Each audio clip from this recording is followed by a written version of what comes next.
ఇన్ని లక్షల మంది పోలీసుండి, ఇన్ని వందల మంది ఐపీఎస్లుండి, 1000-2000 ఉన్న డిఎస్పీలుండి, అలాంటి కిరాయి గ్యాంగుల్ని మెయింటైన్ చేసే వ్యక్తుల మీద 2 రోజులు 48 గంటలు మీ చుట్టుపక్కల ఎవరున్నారు, వాడి పేరేంటి అన్ని కనుక్కొని ఒక పొలిటికల్ నిర్ణయం తీసుకుంటే మళ్ళీ ఎప్పుడు ఇలాంటి మాటలు రారు. మీరు అక్కడ దాకా తీసుకెళ్ళకండి.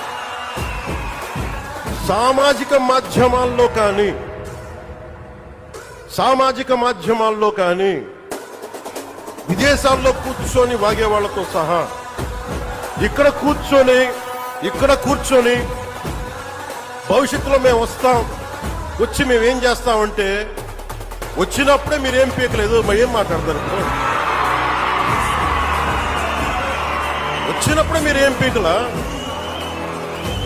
అంటే ఏమనుకుంటారు? మీరు కూర్చోబెట్టి మీరు బెదిరింపులు చేస్తే భయపడతాం అనుకుంటున్నారా?